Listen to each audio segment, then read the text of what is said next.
Et exceptionnellement, nous allons maintenant au magazine du dimanche. L'actualité, vous le savez, c'est la Pâque. Ce sera donc notre sujet aujourd'hui. L'invité de ce dimanche est sociologue. Il est installé, Dr Boaki Kwadiobaya. Merci d'être venu. On va commencer par suivre cet élément vidéo. Une journée de célébration dans le monde, mais toute une période charnière. En Côte d'Ivoire, par exemple, la période consacrée à Pâques a au fil des années développé un soupçon de magie. Ce qui est universellement connu, la fête du Pâques, le sacrifice du Christ, jusqu'à sa résurrection. Différentes chapelles religieuses unanimes sur cette vérité. C'est la fête la plus importante du christianisme car elle est précédée, pour le chrétien catholique par exemple, de la Semaine Sainte. Mais au caractère de solennité religieuse conféré à cette période s'oppose une autre, plus joyeuse, Pakinou. Comment est-elle née? C'était une période où l'on enregistrait un retour massif de ressortissants baoulés les centres de la Côte d'Ivoire. Aller chercher pitance ailleurs, vers la région d'origine. L'objectif, penser le développement et festoyer. Un mouvement de population simple au départ, mais qui aujourd'hui mobilise toute une économie. Pakinou a dépassé les frontières des peuples du Grand Centre. Alors tout d'abord, docteur, c'est quoi Pâques et puis comment ça se déroule la fête de Pâques? Bon, on peut dire que Pâques, dans son acception juive, est un passage. Est un passage du peuple d'Israël vers une terre promise par Dieu. Et dans son acception chrétienne, il y a une continuité et une rupture. La rupture, c'est le fait qu'à partir des faits qui sont rattachables à Jésus-Christ, ses disciples ont propagé le fait qu'on passe du statut d'esclave, du péché, à une vie que Jésus promet. Donc, voici ce qui fait la continuité. Mais la rupture, c'est que ce n'est plus porté par les tenants de la Pâque juive. Donc, on peut noter une tension entre deux croyances au même phénomène désigné Pâques. Donc, aujourd'hui, il rythme nos temps. Donc, on peut dire que le temps de Pâques est un temps social. C'est-à-dire quoi, un temps social? Un temps social, c'est-à-dire, c'est la façon dont on utilise le temps comme ressource pour organiser nos pratiques, nos rapports et tout ce que nous faisons. Et aujourd'hui, vous voyez très bien que c'est comme si on faisait un break. Déjà, tel que l'élément vient de le présenter, on vient de Pâques. On va à Pâques nous. Donc, c'est un temps. Voilà. Est-ce que la célébration est universelle? C'est célébré partout, partout, partout et surtout de la même manière? D'abord, il faut dire que la Pâques, elle est à la fois religieuse et païenne. Religieuse, au sens où on vient de le dire, juive et chrétienne. Mais la Pâque païenne, profane, se constate à partir de la façon dont les gens fêtent le printemps. Par exemple, après avoir traversé les rudes mois d'hiver, les rudes et sinistres mois d'hiver, arrivé à la fin de l'hiver, les gens fêtaient la Pâque. Donc, c'est comme si on passait justement aussi d'un temps de souffrance vers un temps où... De réjouissance. Voilà, de réjouissance, où les fleurs, les feuilles commencent à éclore. Voilà. Donc, pour parler d'universalité, non pas du point de vue de l'Église, mais du point de vue de la manifestation de cet événement, on peut dire que c'est un phénomène universel. Là, ce n'est donc pas une fête uniquement religieuse, elle a été récupérée par tout le monde? Oui, elle a été récupérée. Là, l'élément vient de montrer pas qui nous. Ceux qui y vont, et même l'élément de Kwame Kro, ce n'est pas pour faire une fête religieuse. Ici, on peut combiner, comme l'élément le souligne, les facteurs liés aux ressources économiques. Par exemple, les migrants qui sont descendus en Basse-Côte, qui reviennent, et vous voyez que la période coïncide avec là où les gens ont beaucoup de ressources financières, tant dans les paysanneries rurales, mais aussi dans le monde urbain, donc qui ont 3 jours, un week-end long, qu'on combine et ça fait des retrouvailles, ça fait des fêtes, c'est la Pâque, on passe à autre chose. On va parler maintenant de l'aspect sociologique de l'événement, de la célébration. L'aspect religieux, vous l'avez dit. Oui. Il y a aussi un aspect culturel, dont on parle à l'instant aussi, le Pakinou, etc. L'aspect festif, qu'est-ce que vous pouvez nous dire là-dessus?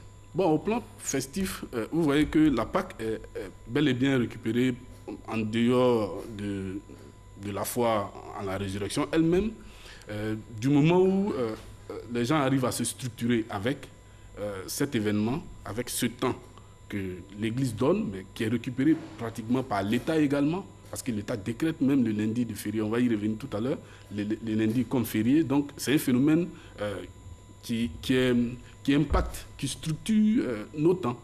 On est rythmé par ce temps. Donc on peut dire que la Pâque, non pas collée à la résurrection, mais en tant que phénomène de société, nous concerne tous. Nous la récupérons tous. En quoi, moi, ça me concerne en tant que travailleur, et en quoi ça peut concerner quelqu'un qui, lui, est en quête d'emploi, par exemple? Bon, en tant que travailleur, on est dans le hors travail avec le temps, la période, le petit temps de week-end.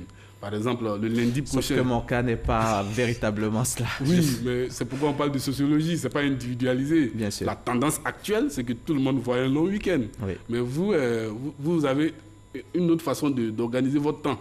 Et, par exemple, le temps de Pâques vous permet de parler de Pâques, n'est-ce pas?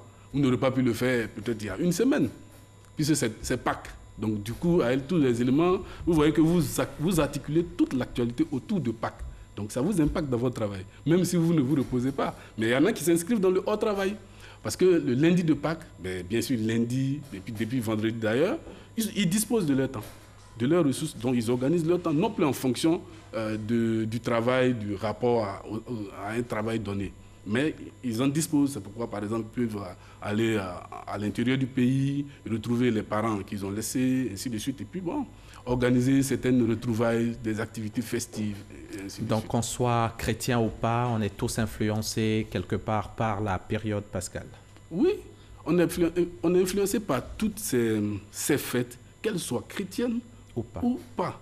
Par exemple, quand les musulmans fêtent, on est influencé, on arrête. On ne fait plus ce qu'on fait parce que c'est leur temps, c'est un férié, c'est décidé du point de vue de l'État qu'il n'y a pas de travail. Ça s'inscrit dans le hors travail, c'est férié. Mais je ne suis pas musulman, mais je ne vais pas au travail. Donc j'ai envie de dire que les fêtes, ce type de solennité-là marque un break où on sort du cadre du travail et on s'inscrit dans d'autres types de cadres sociaux dans lesquels nous développons.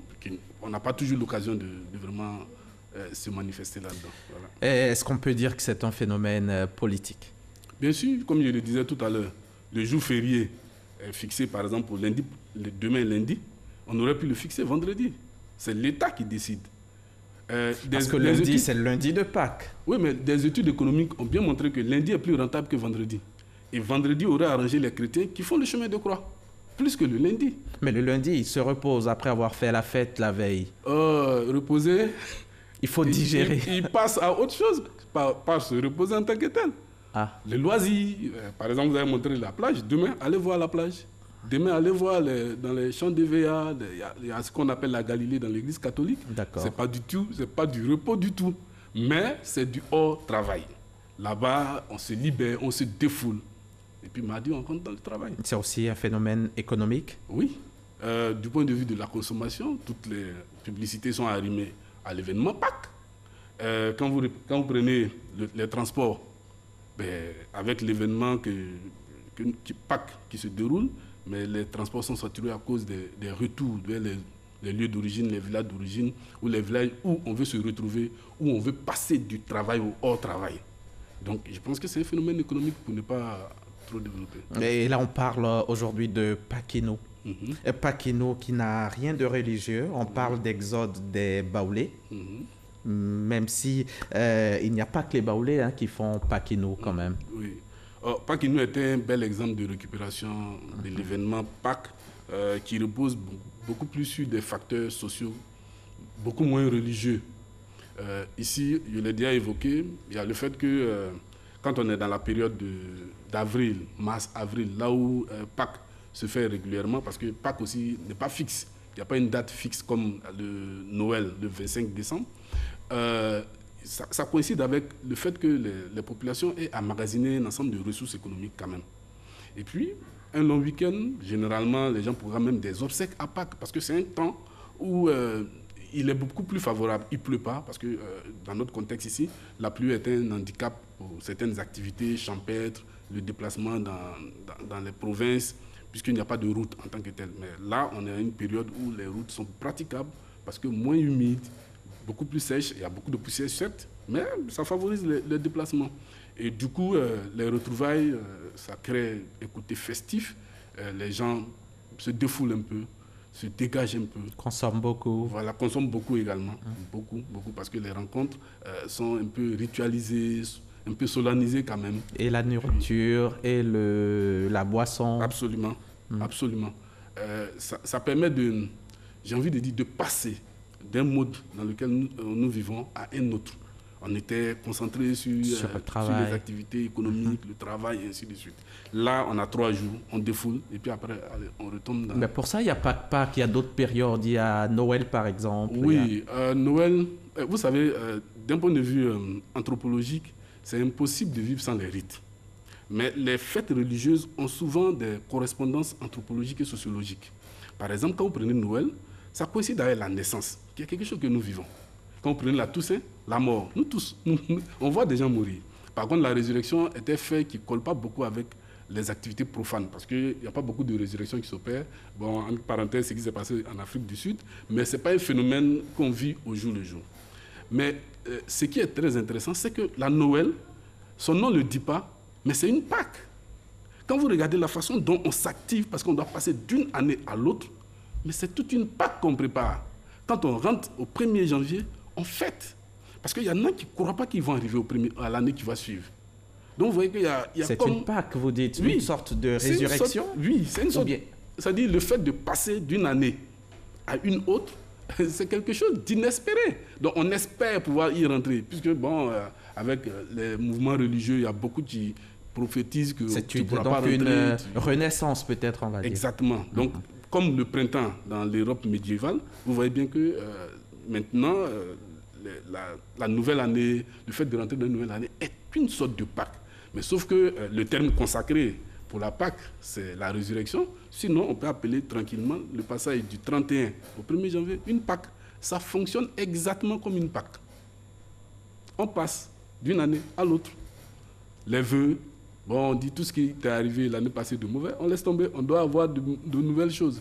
Jamais quelqu'un vient de dire il faut que tu aies du malheur l'année prochaine. Donc vous voyez qu'on célèbre quelque chose, on est content de passer les années. Et c'est des vœux qu'on formule aussi à l'occasion des anniversaires. Absolument. Voilà par exemple. Et c'est pourquoi, si vous voulez, après une désolation grave, quand on retrouve la quiétude, c'est de la Pâque. Après une longue maladie, quand vous retrouvez la santé, c'est de la Pâque. Vous passez, c'est le passage qui est important. Sauf que le mot socialement, c'est ça aussi le travail des mots dans nos sociétés. Le mot socialement nous renvoie à la résurrection. Mais en réalité, il peut être utilisé pour chaque fois qu'on passe de quelque chose de douloureux à quelque chose de joyeux. Voilà. Voilà ce qu'on peut dire. Parlons de Pâques Guénon, en termes sociologiques, est-ce que cette migration est bonne ou bien elle est mauvaise? Bon, nous, en tant que sociologues, on ne parle pas en termes de c'est bon ou c'est pas bon. Qu'est-ce que ça fait? Comment ça structure les rapports sociaux? L'impact. L'impact, oui, l'impact, mais qu'est-ce que ça fait dans la vie des gens? Par exemple, ça dépend du registre dans lequel on s'inscrit. Si vous prenez les fonctionnaires, des gens qui sont payés régulièrement à la fin du mois, bon, un week-end, c'est un temps de repos. Par contre, il y a un phénomène qui se fait avec les filles de ménage. Elles deviennent une denrée rare à partir de Pâques. Comment ça s'explique? Parce qu'elles sont baoulées? Non, pas parce qu'elles sont baoulées, mais parce qu'elles travaillent sans vacances. Elle n'a pas de temps de repos. Donc, mais il y en a qui en ont des temps de repos. Elle se crée un temps de repos. Elle se crée des vacances. Et parfois, ça ne coïncide pas avec les vacances qu'elle souhaite. Si vous lui donnez les vacances en juillet, elle fait quoi avec? Alors que c'est à Pâques que tout le monde se retrouve. Il y en a des filles de maison qui, les week-ends, peuvent rentrer chez elles. Oui, mais pas retourner dans le lieu d'origine. C'est différent. Rentrer chez elles, c'est à Abidjan. Mais retourner au village, c'est autre chose. Vous voyez, c'est ce qui fait que dans nos États, donc on est encore attaché au lieu d'origine. Non, mais c'est la même chose que, d'un point de vue structurel, c'est la même chose que quand tu décèdes, on te rapatrie. Où est la différence? Quand tu décèdes, on ne te laisse pas ici. Donc le lieu d'origine est extrêmement important. Et cette catégorie de personnes-là trouve le moment à Pâques. Il y en a qui inventent des montagnes de mensonges. Il a perdu telle personne, et puis elle se retrouve juste parce qu'elles ont envie d'y aller. Mais c'est un phénomène, tout le monde y va. Ceux qui sont moins contraires vont et ils vous informent qu'on s'en va. vous avez l'impression que vous allez rater le passage. Donc, il faut s'y mettre. C'est ça la tendance sociologique. Vous y retournez juste après l'émission? Oui. Ah oui? Oui, il faut que j'aille fêter ma Pâques. Je suis chrétien catholique. Je viens de la messe. J'ai besoin de célébrer ma Pâques. Donc, vous retournez à vos origines, au village, fêtez Pâquino. Après l'émission, non. Je n'ai pas prévu y aller. D'accord. Mais c'est la tendance sociologique. La résurrection elle-même, qu'est-ce que ça peut signifier pour nous tous, nous, croyants, pas croyants? La résurrection, comme je l'ai dit au tout début, en fait, quand on l'appréhende partiellement, on peut dire que c'est le lien entre une contestation et une adhésion à un récit. La résurrection elle-même. Quand vous lisez la Bible, c'est une femme qui est allée et qui est venue raconter que le corps qu'on a mis dans le tombeau n'est plus là. C'est un récit. D'accord? Donc c'est ce récit que l'Église a transmis, ainsi de suite. Donc si vous n'adhérez pas, bien sûr, vous n'avez pas de problème avec la foi, ça n'a aucune signification avec vous, à la résurrection. Par contre, en tant qu'événement, il rythme notre temps. Vous ne pouvez pas vivre en dehors de Pâques. Vous ne pouvez pas dire, bon, moi, dans les 12 mois de l'année, là, le mois de Pâques, là, moi, je ne suis pas là. Non, vous y êtes. Donc, que vous croyez ou pas, Pâques vous influence. Mais plus encore, c'est parce qu'il y en a qui n'y croient pas que la foi en Pâques tient. Si tout le monde y croit, ça n'a aucune valeur. Ah oui? Ah, ça n'aura aucune espèce de valeur. Donc, il faut qu'il y ait des gens pour la contester, pour que ça prenne beaucoup plus de la valeur humainement parlant. D'accord. Et pour terminer avec l'incendie que vient de connaître la cathédrale Notre-Dame de Paris, justement en cette période de carême, qu'est-ce que ça peut signifier? Est-ce que ça peut nous ramener à la passion qu'a connue le Christ? Bon, pour la France et pour les fidèles de Notre-Dame, c'est une souffrance, c'est une épreuve, c'est un drame pour eux. Vous imaginez un peu, vous êtes ici et puis vous qui êtes habitué à présenter votre journal, on dit qu'il y a un incendie. C'est une épreuve pour vous. Mais ce n'est pas que d'un point de vue religieux, parce que la cathédrale n'a pas que de valeur religieuse, n'a pas que de valeur de lieu de prière. C'est un lieu touristique, c'est un patrimoine. Qui date de 800 du coup, ans.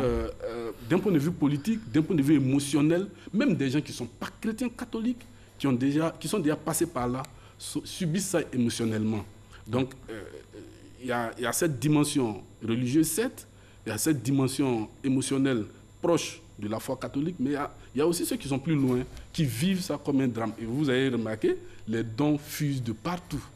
De partout. On a déjà dépassé le milliard d'euros. Voilà. Et il y a plusieurs internautes même qui ont cru reconnaître l'apparition du Christ au milieu des flammes de Notre-Dame. Vous voyez, on est en pleine Pâques. Ça traduit exactement la complexité d'un simple incendie. Ça dépend dans quel registre on s'inscrit. Si vous dites au pape de parler de l'incendie, il va parler de ça autrement que si vous dites à un internaute qui est loin de la foi catholique, des doctrines, il va en parler autrement. Donc ceux qui ont cru voir des images de Jésus, bon, vous ne pouvez pas bannir le caractère banal. Il y en a qui banalisent la chose, il y en a même qui ont pris des images de certaines statues qui n'ont rien à voir avec... D'ailleurs... Voilà, et dit que c'est des statues... de Notre-Dame. Vous savez, on est dans une société où on manipule l'information à une vitesse extrêmement importante. Donc, du coup, tout dépend du rapport réel ou supposé qu'on a avec la cathédrale, qu'on a avec l'institution qu'est l'Église, mais encore qu'on a avec les patrimoines en France et dans le monde entier. Et dans le monde. Voilà, donc, merci. C'est ce qu'on peut dire là-dessus. Merci. Docteur Bouaki Kouadiobaya, vous êtes sociologue, enseignant-chercheur à l'Université d'Abidjan. Merci d'avoir répondu à notre invitation. Je rappelle que vous êtes venu nous parler de l'aspect sociologique de la Pâques.